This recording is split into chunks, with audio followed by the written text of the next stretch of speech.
saya banyak hal melihat di Sangatta ini masih pendidikan ya. Pendidikan saya di mana saya melihat kalau kita tidak membangun ataupun pendidikan di Kutai Timur ini ataupun di Sangatta ini, gimana orang mau merubah pola hidup kalau pendidikan kita nggak bangun gitu ya. Dengan dorongan itu saya berkomitmen dengan teman saya, seorang dokter, ayo buka lagi rumah sakit pelayanan kesehatan yang bisa menampung nantinya terutama untuk anak-anak yang butuh kesehatan itu.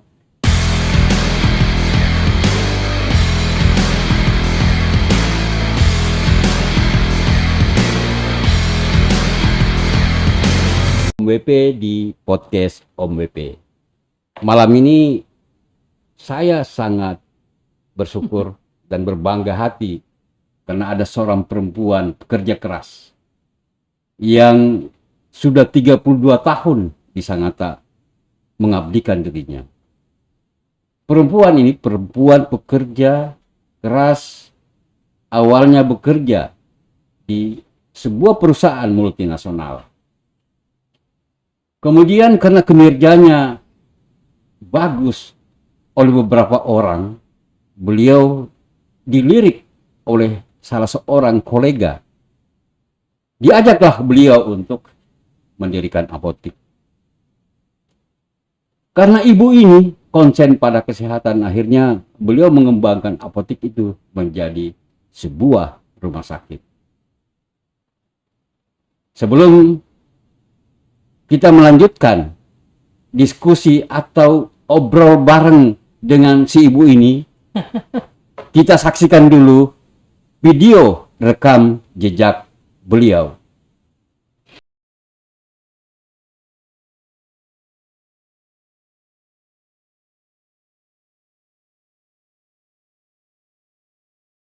Nurlina Sinaga merupakan wanita Indonesia yang lahir pada 15 Mei. Nurlina Sinaga berasal dari kampung kecil yang berada di Sumatera Utara dan lahir di keluarga yang sederhana. Nurlina Sinaga adalah seorang wanita yang dinamis dan pekerja keras yang telah memberikan dampak pengaruh yang signifikan dalam hidupnya. Melalui tekad dan kegigihan dari Nurlina Sinaga memberanikan diri merantau ke Kalimantan Timur. Karir Nurlina Sinaga dimulai dengan bekerja di perusahaan. Nurlina Sinaga merupakan seorang pekerja keras. Pengaruh dari kerja keras tersebut membawa karir Nurlina Sinaga cukup cemerlang dan telah berkarya bagi kota Sangatta ini sejak 32 tahun yang lalu. Dan selain bekerja sebagai karyawan di perusahaan, Nurlina Sinaga mencoba peruntungan lagi, membuka usaha bersama temannya di bidang pelayanan kesehatan, seperti apotek, klinik, dan rumah sakit, sehingga bisa menampung warga lokal Sangatta untuk bekerja di tempat ini. Usaha pelayanan ini dirancang untuk menyediakan layanan medis yang komprehensif, perawatan penuh kasih, dan lingkungan yang mendukung bagi keluarga ataupun masyarakat Sangatta, Kutai Timur. Nurlina Sinaga adalah pribadi yang luar biasa, memiliki komitmen tak tergoyahkan untuk membuat dampak positif bagi masyarakat. Kepedulian tulus Nurlina Sinaga terhadap orang lain dan hasratnya terhadap perubahan sosial mendorong tindakan dan keputusannya. Nurlina Sinaga sangat percaya bahwa setiap individu berhak mendapatkan kesempatan yang sama, keadilan, dan kualitas hidup yang lebih baik. Perhatian Nurlina Sinaga meluas ke semua warga tanpa membedakan ras, suku, dan agama. Nurlina Sinaga secara aktif terlibat dalam pekerjaan sosial, seperti memberikan kesempatan pendidikan kepada warga yang tidak mampu, suka memberi, dan masih banyak hal-hal yang dilakukan. Saat ini, Nurlina Sinaga juga merupakan salah satu pengurus yayasan yang bergerak di bidang pendidikan. Melalui sedikit kisah dari Nurlina Sinaga, kita dapat melihat betapa gigih dan semangatnya Nurlina Sinaga dalam membangun kesuksesan hidupnya. Tetapi, tidak berhenti di situ saja. Nurlina Sinaga berani untuk keluar dari zona nyaman dan menerima tawaran politik dari Partai Golkar untuk maju menjadi Bacalek Kutai Timur Dapil 1 tahun 2024, Suarga Bara, Singa Gembara, Teluk Lingga, dan Sangatta Utara. Sebagai bacalek, jika terpilih nantinya akan memperhatikan pelayanan kesehatan serta memperhatikan kualitas pendidikan bagi warga Sangatta. Nurlina Sinaga berkomitmen untuk membantu orang-orang tidak mampu sekolah sehingga setiap anak memiliki kesempatan yang sama untuk belajar dan mencapai cita-cita mereka. Dalam upaya mencapai tujuan tersebut, Nurlina Sinaga akan bekerja sama dengan berbagai pihak, termasuk masyarakat, pemerintah, dan lembaga pendidikan dan kesehatan. Nurlina Sinaga akan menjaga komunikasi yang baik untuk menjalin hubungan yang harmonis dan memperjuangkan keadilan, kesetaraan, dan perlindungan hak-hak warga di sektor pendidikan dan kesehatan. Demikian, secara singkat profil Nurlina Sinaga yang memiliki hobi olahraga lari dan hobi makan. Ayo, jangan ragu memilih Nurlina Sinaga Bacalek Dapil 1, Kutai Timur, Suarga Bara, Singa Gembara, Teluk Lingga, dan Sangatta Utara. siap mendengar, terbukti dalam aksi, tidak hanya janji, no money, politik. Nurlina Sinaga, Sarjana Ekonomi.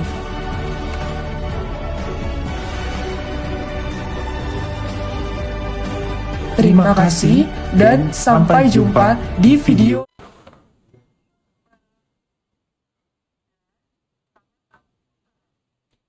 Oke, baik. Kita sudah menyaksikan tadi rekam jejak dari Ibu Nurlina Sinaga, Sarjana Ekonomi. Selamat malam, Ibu Nurlina. Selamat malam, Om WP. Iya, semakin segar selain. Segarlah menghadap Om WP. Iya. Bu, saya kan kenal Ibu dulu kerja di Petrosi. Betul, Pak. Kemudian Ibu mengelola apotek. Lalu kemudian Ibu mendirikan rumah sakit. Ini luar biasa. Ini kan sudah nyaman, Bu. Lalu kenapa Ibu ingin keluar dari zona nyamannya Ibu dan berpartisipasi di dalam dunia politik?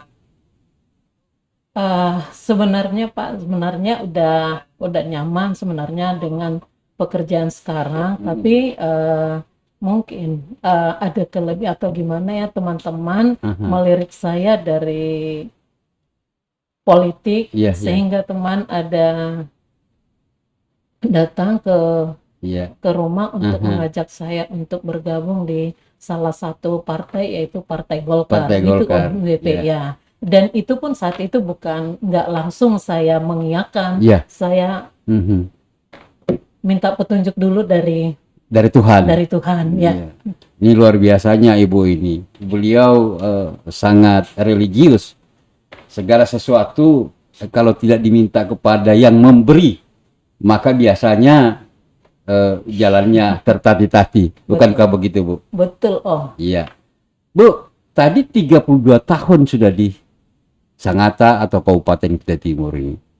Berarti Ibu waktu itu ke Sangatta itu melalui Bontang. Kapal laut, Bu, atau naik Katinting tuh? Betul, Om. Saya pertama sekali datang ke Sangatta, saya naik dari Bontang naik kapal ya menuju Tanjung Bara. Kebetulan waktu itu Om saya ada di sini kerja di KPC, sehingga saya difasilitasi dari Bontang menuju Tanjung Bara. Itu Om. Nah, Ibu kan dari Sumatera Utara. Apakah dari Sumatera Utara langsung ke Sangatta, Bu? Saya mampir dulu di tempat Om saya juga di Jakarta. Setelah berapa bulan di Jakarta, saya sama nenek saya atau opung saya diantar ke Samarinda. Awalnya Om saya kerja di Samarinda, terus dipindah ke Sangatta, jadi saya dipanggil ke Sangatta melalui naik kapal laut. Oh, naik kapal laut, Bu, ya, Tanjung Bara ya. Ya memang dulu saat itu memang akses jalan kita belum ada sebenarnya, memang itu 32 tahun yang lalu ya kan. Sungai kita masih bagus, Bu. Masih bersih. Masih bersih. Kemudian kota Sangatta ini masih hutan. Betul Om. Nah, tadi Ibu menceritakan bahwa ketertarikan atau keinginan, bukan keinginan ya, untuk Ibu mengikuti ajakan teman untuk masuk ke dunia politik itu, Ibu berkonsultasi dulu sama Tuhan. Ya. Nah, kemudian memang Bu, bahwa orang-orang yang memiliki modal sosial itu selalu dilirik oleh partai politik. Seperti misalnya Ibu sudah memiliki modal sosial, katakanlah seperti misalnya di rumah sakit yang Ibu pimpin, yang Ibu kelola itu kan, Ibu sudah menciptakan lapangan kerja di situ.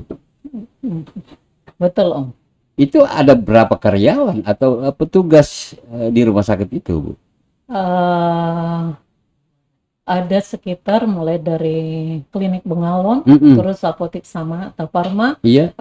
klinik tumbuh kembang, itu Mm-mm. mungkin kita ada sekitar 120 orang Om WP. Luar biasa. Jadi Ibu sudah berjasa kepada daerah ini. Bagaimana Ibu turut serta membantu pemerintah untuk menciptakan lapangan kerja sebenarnya. Betul Om. Nah, poin inilah sebenarnya yang dilihat juga oleh beberapa partai politik, sehingga Ibu Herlina itu diajak untuk ikut bergabung di partai dan menjadi caleg. Iya. Nah, kan judul kita itu seperti pertanyaan saya tadi sebenarnya itu, kenapa sih Ibu ini mau lagi ikut di partai politik, ingin menjadi caleg, padahal di tempat kerjanya sudah luar biasa. Apa yang Ibu pikirkan sehingga ingin terjun ke dunia itu, Bu? Ya, saya bagaimana ya, saya berapa untuk dari zona nyaman ini mungkin saya bisa memberi ya, saya banyak hal melihat di Sangatta ini masih pendidikan ya.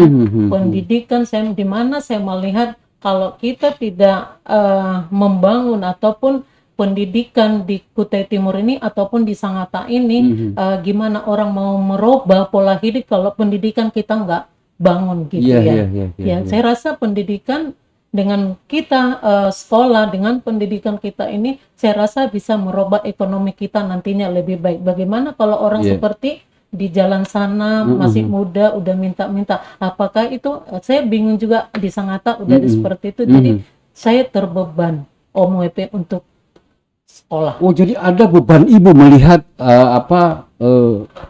masyarakat kita yang belum terakomodir dengan baik di bidang kesejahteraannya diakibatkan oleh keterbelakangan pendidikan. Betul sekali Om.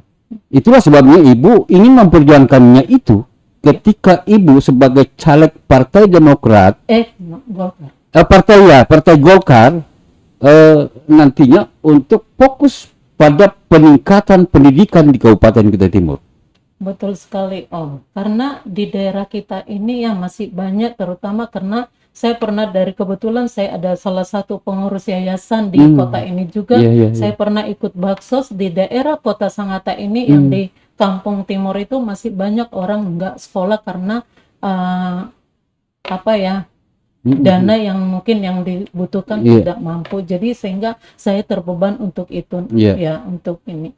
Dan selain itu saya juga pernah membantu 3 tahun anak sekolah ya untuk SMA di sini karena ketidakmampuan orang tuanya. Iya. Nah, ini yang seperti yang saya katakan tadi, bahwa Ibu Nurlina ini sudah punya modal sosial sebenarnya.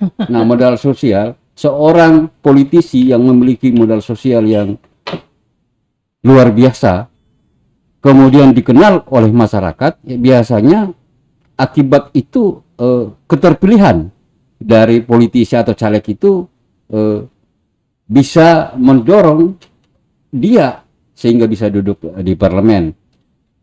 Itu kan di bidang pendidikan, Bu. Nah, saya lihat juga bahwa Ibu juga konsen di kesehatan. Tuh. Nah, Ibu bisa bercerita mungkin ke saya atau menceritakan ke orang-orang terkait dengan gimana sih sehingga Ibu bisa ikut terlibat di bidang kesehatan itu, mendirikan apotek, mendirikan rumah sakit. Gini Om WP, dulu saya pernah bekerja di salah satu di Sangatta ini, mulai karir saya di perusahaan di Sangatta ini kurang lebih sekitar 15 tahun dan saya bertemu seorang dokter ya, dokter anak, Iya. dan beliau mengajak saya untuk membuka apotek ya. Jadi dengan membuka apotek ini saya membuka peluang untuk membuka bidang kesehatan lagi seperti rumah sakit, dan itu juga adalah suatu dorongan dari masyarakat MWP karena lalu di tahun itu, di tahun-tahun 20 tahun yang lalu rumah sakit ada tapi seperti yang di kecamatan dulu ya, itu dikatakan rumah sakit padahal itu sebenarnya puskesmas. Jadi betul. dengan dorongan itu saya berkomitmen dengan teman saya, seorang dokter, ayo buka lagi rumah sakit pelayanan kesehatan yang bisa menampung nantinya terutama untuk anak-anak yang butuh kesehatan itu. Jadi itu makanya kita terbeban dengan itu juga ya. Dan saya juga melihat juga ya, saya nanti saya melihat juga ya, saya dengan rumah sakit, dengan misalnya rumah sakit yang ada sekarang ini kan juga kurang memadai. Bagaimana nanti seperti rumah sakit bisa fasilitas-fasilitas yang lebih baik lagi dengan saya ya seperti di tempat saya kerja ya, masih muda udah jantung. Jadi setiap dia pasang ini tindakan ring mesti harus ke Samarinda. Wah, kenapa kita di Sangatta ini nantinya nggak bisa dibikin itu kan? Sebenarnya di Sangatta ini udah ada dokter jantung, tapi masih selalu ke Samarinda. Dan itu kan sebenarnya kalau kita bikin di sini kenapa tidak? Dengan kenapa kita harus mengantar ke Samarinda, pemasukan Samarinda, kenapa nggak di Kutai Timur yang kita taruh? Kan gitu fasilitas. Dokter sudah ada, fasilitas mungkin yang harus ditambah lagi gitu. Nah, ketertarikan itulah atau bukan ketertarikan sebenarnya, keprihatinan itulah sehingga ibu ingin masuk ke dunia politik. Sehingga kebijakan-kebijakan yang nantinya ibu telurkan itu, atau kebijakan-kebijakan yang ibu dorong itu yang berkaitan dengan seperti tadi, bagaimana rumah sakit itu agar supaya fasilitasnya paripurna. Betul.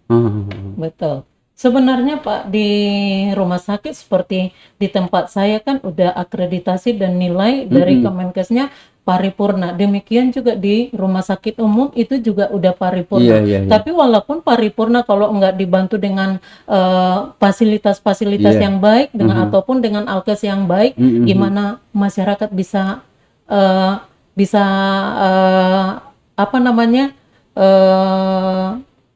mendapat fasilitas kesehatan yang baik kalau kita tidak lengkapin semuanya, Pak Om WP. Gitu. Ini luar biasa ini Ibu nih. Perhatiannya kepada pendidikan, kemudian kesehatan. Dua hal ini merupakan kebutuhan dasar sebenarnya. Sehingga nanti mudah-mudahan Ibu terpilih dan itu akan menjadi starting point Ibu. Bagaimana agar supaya rumah sakit, kemudian fasilitas pendidikan benar-benar menjadi konsen Ibu ke depan, sehingga ketika Ibu di luar dunia politik tidak bisa berbuat banyak. Betul Om. Tetapi ketika di dunia politik mendorong teman-teman, apalagi di Partai Golkar itu, agar supaya bersatu untuk mewujudkan gagasan Ibu. Dan itu sebenarnya Om WP itu sebenarnya ini adalah salah satu juga masukan dari warga. Kalau nanti terpilih, misalnya saya jadi duduk di parlemen, ayo rumah sakitnya dong tolong diperbaiki, terutama rumah sakit umumnya.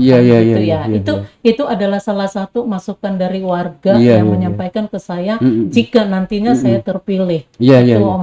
Rumah sakit diperhatikan, pelayanan rumah sakit diperhatikan. Itu adalah salah satu mungkin orang yang berpengaruh di perusahaan menyampaikan ini ke saya, bagaimana rumah sakit ini pelayanan makin baik gitu. Dan kebetulan saya kerja di rumah sakit, kenapa tidak kalau saya naik nantinya ini peningkatan pelayanan kesehatan akan kita perbaiki lebih baik lagi gitu. Betul. Dan memang saya lihat jarang caleg itu yang bersentuhan langsung dengan dunia kesehatan itu. Kalau dunia pendidikan sudah banyak, Bu, ya kan? Misalnya ada salah satu kawan juga ya di daerah Dapil 5 sana itu, dia bahkan resign dari guru. Kenapa dia resign dari guru?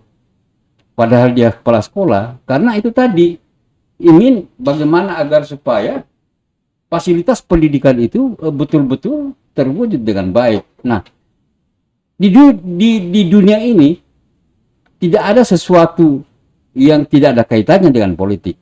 Karena bagaimanapun hal-hal yang terkait dengan kebutuhan rakyat itu ditentukan oleh politik. Makanya anak-anak muda itu kita dorong juga tuh, agar jangan pesimis terhadap politisi-politisi, karena bagaimanapun juga persoalan dapur aja dibicarakan di politik. Iya kan? Persoalan dapur dibicarakan di politik. Nah, Ibu kayaknya melihat peluang itu. Gimana, Bu? Sebenarnya sih tadinya sih agak ragu-ragu juga Om Wepe untuk masuk di dunia politik ini. Tapi semakin saya terjun ke lapangan, ketemu dengan warga, dengan Pak RT, saya semakin bersemangat untuk bagaimana saya bisa menembus untuk duduk di sana gitu. Saya melihat ya seperti yang saya jalani Teluk Lingga, Kabojaya, saya melihat aduh jalanan kok masih seperti ini. Sangat udah apa ya, boleh dibilang daerah perusahaan yang banyak nyetor pajak, tapi kok jalanan-jalanan yang saya tempuh itu kayak di Kabo, jadi saya kurang jadi terbeban. Jadi dengan saya ketemu RT, saya semakin semangat untuk ke sana. Jadi saya melihat kepedulian Ibu ini walaupun bukan lahir di sini, akan tetapi sudah merasakan kehidupan di sini. Akhirnya Ibu Nurlina ini sangat peduli dengan daerah ini. Nah, salah satu tadi ya muncul lagi di persoalan infrastruktur jalan misalnya, ya kan. Tetapi kita yakinlah bahwa persoalan itu akan diselesaikan dengan baik oleh pemerintah. Apalagi APBD kita kan sudah besar nih, Bu. Iya kan. Orang bertanya kok bisa APBD-nya tinggi. Jadi saya bilang bahwa ya itu salah satu kontribusi dari perusahaan tambang yang ada di Kutai Timur. Kalau dulu royalti mereka masih sekitar 13%, sekarang sudah lebih 20%. Belum lagi penghasilan atau pajak dari sawit. Kalau sawit dulu kan tidak ada kontribusinya ke daerah. Nah, sekarang ini sudah ada. Makanya APBD kita meningkat gitu. Nah, kemudian Bu, selain berkecimpung di bidang kesehatan, tadi juga di bidang pendidikan, Ibu sebagai pengurus yayasan di pendidikan ya. Betul Om. Kemudian Ibu di bidang lain, Ibu berkecimpung di mana? Selain itu sih selain di bidang itu semua saya udah aktivis di gereja. Oh, aktivis di gereja, Bu. Gereja mana, Bu? Saya di gereja Betani Sangatta. Betani. Itu gereja Batak, Bu ya? Bukan. Oh, bukan. Bukan. Saya depan Bank Mandiri. Oh, di depan Bank Mandiri. Banyak waktu saya juga untuk mengurus anak-anak remaja di tempat itu. Wih, luar biasa, Bu nih. Iya kan? Nah, itu tadi jadi diparalelkan, Bu, kegiatan sosial, kegiatan religius, kegiatan keagamaan itu. Apalagi kan sekarang itu anak-anak remaja kita kalau tidak didampingi bisa dari yang lurus bisa lari ke kiri itu. Betul Om, betul sekali. Jadi saya menganggap ini betul-betul Ibu peduli nih terhadap daerah ini, bukan hanya di bidang pendidikan, bukan hanya di bidang kesehatan, tapi di bidang keagamaan. Membina anak-anak remaja kita. Hampir dapat saya pastikan juga bahwa ini bersyukur nih orang Golkar Kabupaten Kutai Timur caleg Sapi ini merekrut Ibu sebagai calegnya nih. Om WP ya. Iya. Karena gini Bu, banyak yang mau jadi caleg, ya kan. Tapi kan mereka selalu berpikiran tentang uang, padahal sesungguhnya uang itu urusan ke belakang tuh. Yang dibutuhkan seorang caleg itu sebenarnya modal sosial tadi, pergaulan, organisasi, ya kan. Apalagi Ibu sudah ikut andil menciptakan lapangan kerja di rumah sakit yang Ibu pimpin sekarang ini gitu. Nah, Ibu pasti sudah bergerak seperti yang Ibu katakan tadi kan. Ke RT-RT, justru ketemu dengan RT itu Ibu semakin bersemangat nih. Iya kan. Nah, kemudian bagaimana Bu tanggapan kawan-kawan di misalnya di komunitas keagamaan itu? Apakah tanggapannya positif Bu maju? Ya kan biasa kan begitu Bu. Ini kita tidak bicara persoalan politik identitas. Akan tetapi bagaimanapun juga yang namanya politik itu kan banyak ruang-ruang yang kita bisa masuki. Ya termasuk tadi Ibu sudah berkecimpung di gereja Betani itu. Gimana Bu tanggapan teman-teman di sana Bu? Teman-teman saya di saat ini animonya cukup Cukup bagus Bu cukup ya. baik, Om. Luar biasa ya. Cukup baik. Iya. Iya, iya. Kan biasa juga gini Bu. Ada yang bertanya, ngapain sih mau masuk lagi di dunia politik? Iya kan? Apa yang Ibu ingin lakukan ketika Ibu terpilih? Kan biasa ada pertanyaan-pertanyaan seperti itu. Kalau misalnya ada pertanyaan seperti itu, Ibu dulu deh jawabnya apa Bu? Ini bukan hanya termasuk juga dari tante saya, kakak saya, adik saya, semua bertanya apa lo yang mau cari, kurang apa sekarang udah ini, udah cukup lah membantu dengan keluarga aja udah cukup, kenapa harus lagi? Terutama adik saya adalah salah satu anggota dewan juga di Sumatera dan dia melarang keras saya untuk maju di Pileg 2024 ini, ya. Jadi ya kurang ini, tapi ya lama-lama dengan saya kasih pemahaman, ya mereka akhirnya sekarang mensupport. Berarti Ibu itu masuk ke dunia politik bukan tidak ada istilahnya, tidak ada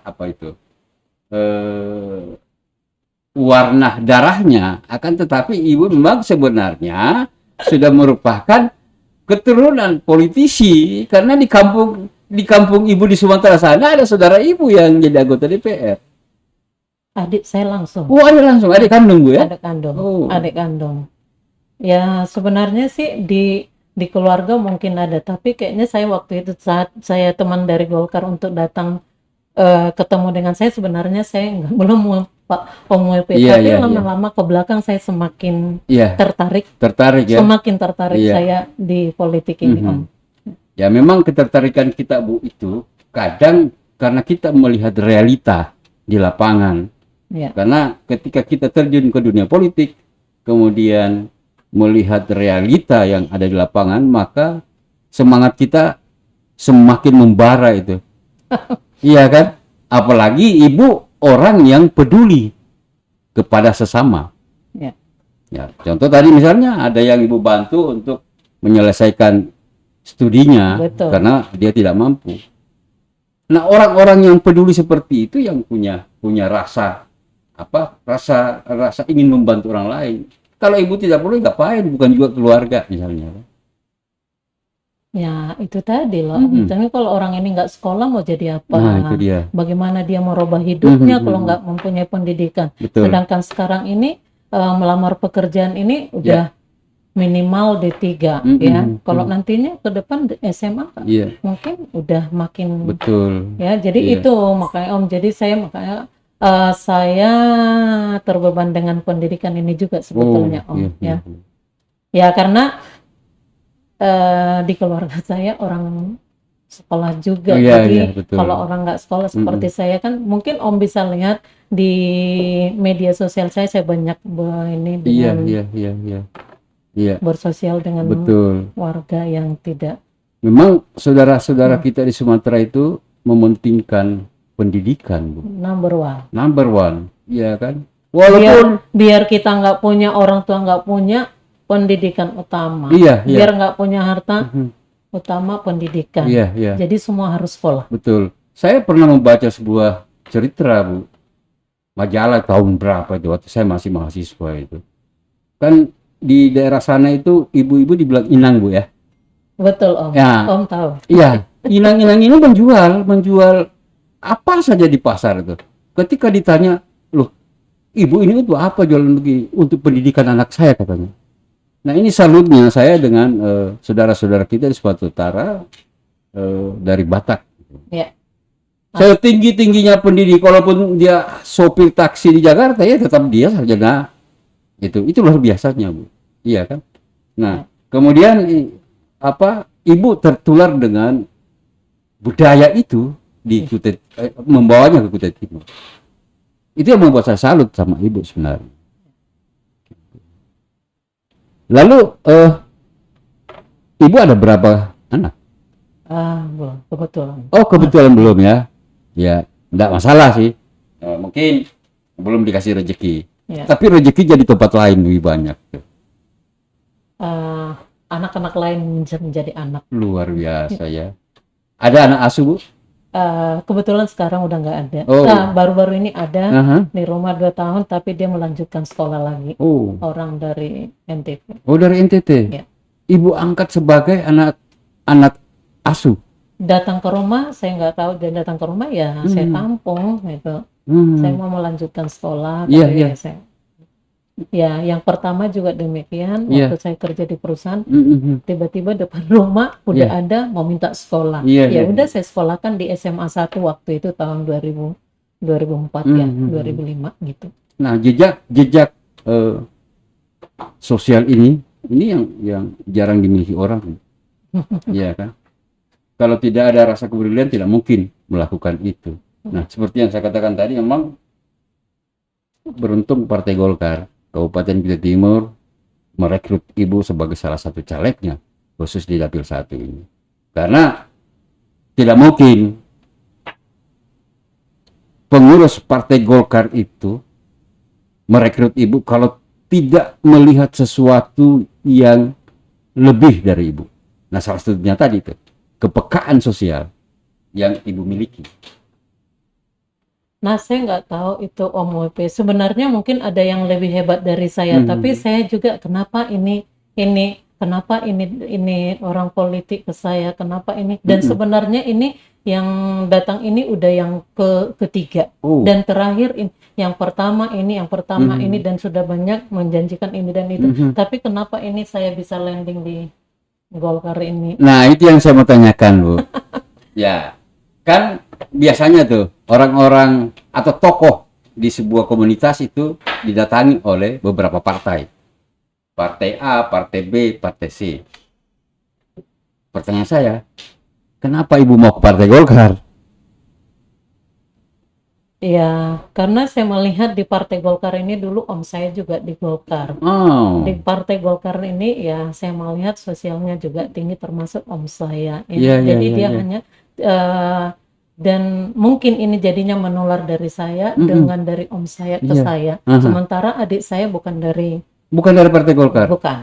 bukan om. Oh, jadi omnya Ibu Nurlina ini memang kader Partai Golkar. lama 2 tahun di provinsi, 2 tahun di DPRD. Oh, Tapi ya Tuhan berkehendak lain, saat ada rapat di Jakarta meninggal. sama dengan ompong kita. LBP, Siapa ini? Luhut Binsar Panjaitan. Beliau kan Yang sekarang ini kan untuk ketua. iya kan? Berarti memang ada darah politiknya Ibu Nurlina ini. Nah, makanya saya ingin katakan bahwa tidak ada sesuatu itu yang tiba-tiba. Tidak ada. Pasti ada jalurnya. Sehingga jalur itu mencari jalannya sendiri. Dan ibu berlabuh di Partai Golkar. Nah, kemudian ibu kan orang baru di politik ini. Ya, Bagaimana penerimaan teman-teman di Partai Golkar Kabupaten Kutai Timur ketika ibu ada di situ bergabung? saya tadinya ya saya melihat teman-teman kayak Bang Sarip ya. Iya. Bang Sarip waktu kami ya kebersamaan ataupun kekeluargaan Iya. cukup bagus waktu saya pertama itu mau mendaftar di KPU ya, saya Iya, satu iya. mobil dengan Bang Sarip, Iya. dengan Bang Firman Oh, cukup Firman baik. ya. Jadi Iya. seperti padahal sebenarnya belum dekat tapi jadi Iya. langsung bisa dekat. Langsung akrab ya. Keakraban di Partai Golkar Iya, luar iya. biasa. Luar biasa ya. Mungkin tergantung ketuanya juga. Oh. Ya, Bagus Om. partai politik di daerah, ya betul Bu, bahwa partai politik di daerah itu bisa dinamis, bisa bagus, itu kan tergantung siapa yang pimpin. Ya. Nah, kebetulan kan kita kenal bahwa yang memimpin Partai Golkar di Kabupaten Kutai Timur kan Pak Kasmidi Bulang. Betul Om. Beliau luar biasa, punya kepedulian juga, Bu. Ya. Bukan hanya peduli kepada kader-kadernya sendiri, akan tetapi peduli kepada masyarakat Kabupaten Kutai Timur. Makanya beliau itu, saya selalu sebut beliau itu sang petarung. Yang luar biasa. Iya, sang petarung. Ya. Pak Kasmidi Bulang itu petarung. Bahkan pernah saya bilang, jarang kita mendapati politisi muda yang karakter politiknya sama dengan Pak Kasmidi. Penghargaannya kepada orang tua, penghormatannya kepada yang setara, kemudian beliau bisa menarik anak-anak muda dan memberi kesempatan kepada semua orang untuk ikut bergabung, baik di dunia politik maupun di dunia olahraga. Saya salutnya beliau di situ. Sehingga apa yang Ibu rasakan di Partai Golkar Kabupaten Kutai Timur, bertemu dengan teman-teman, akhirnya yang terjadi itu kekeluargaan yang Ibu dapatkan. Iya, dekat ya, saya melihat ya, dan kebetulan juga ada yang lama teman saya ketemu begitu dibuat di grup ini, loh, kok ada ini, jadi ada teman ya yang tadinya juga di dinas, loh yang biasanya saya urusan surat ke din, loh kok udah jadi masuk di partai, tadinya juga ini kok udah jadi ini, jadi semakin saya makin percaya diri kalau jadi anggota Golkar dan jadi nggak merasa asing karena ada teman di sana ya, ada Pak Impung, ada Pak Misran, ada ini, jadi saya nggak merasa sendiri. Betul. Karena itu baru pertama, gimana ini ya nanti. Saya belum bisa menggambar, memotret seperti apa ini dunia politik. Ya. Tapi saya semakin menjalani. Memang kalau kita potret dari luar itu kadang pikiran kita itu, Bu, melihat politik itu wah luar biasa kan. Tetapi kalau kita di dalamnya justru rasa kekeluargaannya itu yang luar biasa. Iya. Nah, kemudian Bu, target Ibu untuk di 2024 ini gimana? Ya, target saya ya kalau saya bisa, ya target saya bagaimana saya supaya bisa duduk di Bukit Pelangi. Betul. Kalau saya bilang Bukit Pelangi. Iya. Ini luar biasa nih, semangat optimisme ya kan. Iya. Dan Ibu kan tidak mungkin juga optimis begitu kalau Ibu hanya berpangku tangan. Iya. Ya. Saya merasa salut tadi karena Ibu sudah mendatangi beberapa komunitas-komunitas di RT itu. Iya kan? Nah, sesungguhnya caleg itu harus begitu, Bu. Iya kan? Iya. Dan senangnya saya, Pak, saya merasa lucu ya. Kan saya ketemu, Assalamualaikum. Teman kerja dulu di perusahaan. Pergi sana, teman di RT di ini. Jadi pada RT teman-teman saya itu ada, kalau nggak salah ada sekitar 5 orang jadi RT di daerah Teluk Lingga. Iya. Saya kaget, Iya. Bapak ini. Jadi mulai dari janji semakin itu jadi makin semangat lagi. Iya, dan teman-teman Ibu itu pasti kan sudah tahu rekam jejak Ibu, bagaimana Ibu waktu mereka masih bekerja. Mereka orang di tambang, saya ngurusi administrasinya di kantor. Iya. Ya, kalau kita salah-salah zaman itu di tahun 98 kita di perusahaan salah sedikit out. Jadi tapi mereka semua kemarin saya kaget. Iya. Mudah-mudahan teman-teman Ibu bukan hanya itu, di tempat lain juga semangatnya sama dengan semangat Ibu. Agar supaya apa yang Ibu inginkan atau cita-citakan bisa menjadi salah seorang wanita Batak duduk di Bukit Pelangi. Nah ini, mohon maaf nih, saya harus sampaikan juga nih, saudara-saudara kita nih, warga Batak ya kan, bisa bersatu dengan Ibu Herlina Sinaga kan. Jika ini terjadi ya, saya udah 32 tahun di Sangatta. Jika ini bisa saya menembus ke sana, ke parlemen, itu luar biasa ya. Karena 32 tahun loh saya ditinggal di Sangaten, nggak ada yang duduk warga saya. Iya. Saya nggak tahu nanti apa bisa, karena maju saat ini ada beberapa orang, Oh. termasuk itu Bang Firdaus juga satu, Oh, Firdaus ya. Simanjuntak. Firdaus Simanjuntak. Ya. Jadi kalau ini nanti bisa menembus ke sana Om WP, itu luar biasa. Iya. 32 tahun saya loh di Sangatta, belum pernah saya dengar ini ada warga saya duduk di DPRD Kutai Timur Iya, ini. betul. Belum ada. Bukan hanya dari warganya Ibu sebenarnya. Belum, enggak. Dari timur juga begitu. Oh, Nah, baru saja ada nih, karena itu pun juga karena kecelakaan. Bukan kecelakaan ya. Karena rezekinya dia, anggota DPR yang terpilih itu dipanggil Tuhan. Makanya ada PAW. Padahal suaranya berapa, Bu? Tidak sampai 100. Itulah rezeki. Jadi kalau ada teman-teman caleg mengatakan, aduh saya tidak bisa duduk, itu jangan dulu berputus asa. Karena yang namanya rezeki manusia itu bukan manusia yang tentukan. Sudah ditentukan oleh Tuhan. Bukankah begitu juga yang disampaikan oleh pendeta-pendeta, Bu ya? betul. Bisa-bisa aja Om ini. Iya, padahal karena sesungguhnya agama itu dalam memberikan pencerahan kepada umat itu kan hampir sama, Bu. Iya kan? Kami di Muslim. orang Islam itu bahwa rezeki itu semua sudah ditentukan oleh Tuhan. Walaupun ditentukan ya kita juga cari. Jangan juga berpangku tangan. Ya sama dengan caleg. Ya kan? Kalau dia berpangku tangan ya gimana caranya bisa dapat suara? Dan Ibu telah melakukan tidak berpangku tangan sebagai caleg Partai Golkar. Nah, udah saya ketemu Pak Nirwan. Oh. Ketemu Pak Nirwan,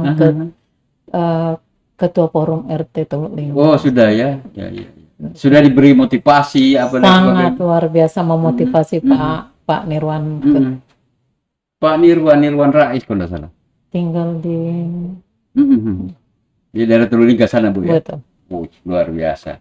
Ketua Forum RT. Ketua Forum RT ya. Ya. Mudah-mudahan lah kawan-kawan mendengarkan Ibu atau melihat siaran langsung ini, kemudian yang tadinya tidak mengenal Ibu, tetapi tidak mengetahui bahwa Ibu sebenarnya menjadi caleg di Partai Golkar, dengan melihat siaran langsung ini atau nanti videonya berputar terus di media sosial, oh ternyata Ibu Nurlina itu ya yang maju caleg Golkar ya kan? Nanti kan bisa menghubungi Ibu ataukah Ibu menghubungi mereka. Itulah salah satu fungsi dari podcast ini. Podcast ini kan sosialisasi, Bu. Kita tidak kampanye di sini kan, hanya mensosialisasikan. Dan itu dibenarkan oleh Bawaslu, karena pernah saya undang Bawaslu ke sini. Gimana kalau saya ajak caleg-caleg untuk memperkenalkan dirinya di media sosial melalui podcast ini? Oh, itu bagus dibilang. Karena kalau kita mengikuti aturan KPU, itu berapa hari saja untuk kampanye. Dan itu tidak cukup waktunya. Nah, saatnya kita kasih ruang lah kepada caleg-caleg, khususnya teman-teman dari Partai Golkar, dari partai manapun juga, Demokrat, PKS, semua partai siap. Besok ada lagi yang mau podcast dari partai lain. Besok 2 bulan kemudian saya bisa tampil. Oh, tampil lagi 2 bulan. Wah, luar biasa. Saya memberikan ruang kepada caleg-caleg yang betul-betul bersemangat. Ya kan? Seperti Ibu misalnya 2 bulan kemudian mau tampil lagi di podcast, kita gaspol lagi. Gaspol Pak. Gaspol lagi. Gaspol luar biasa. Oke, Bu. Statement terakhir dari Ibu terkait dengan keberadaan Ibu sebagai caleg dari Partai Golkar, Dapil 1, Desa Sangatta Utara, Desa Singgagembara, Desa Suaragabara, kemudian Desa Kelurahan Teluk Lingga. Pernyataan terakhir Ibu kepada masyarakat atau keluarga Ibu atau jamaat Ibu atau karyawan-karyawan Ibu di rumah sakit. Silakan, Bu. Terima kasih Om WP. Ya, saya mohon dukungan doa dari sahabat, teman, keluarga, teman seiman saya di gereja, teman bekerja di rumah sakit. Mohon dukungannya buat saya dalam caleg Pileg 2024 di 14 Februari nanti. Mohon dukungan teman-teman semuanya untuk mendukung saya agar saya bisa menembus ke Bukit Pelangi. Bukit Pelangi. Terima kasih. Oke, baik. Sebelum saya akhiri podcast ini, saya ingin menyatakan kepada kita semua bahwa banyak warga kita sebenarnya atau tokoh-tokoh kita sebenarnya yang ingin terjun ke dunia politik. Akan tetapi kesempatan untuk terjun itu belum mendapatkan jalannya. Bersyukur bahwa Ibu Nurlina Sinaga mendapatkan jalan masuk ke dunia politik. Kita doakan beliau. Semoga beliau salah satu dari sekian banyak caleg yang bisa duduk di Bukit Pelangi. Saya akhiri podcast ini. Assalamualaikum warahmatullahi wabarakatuh.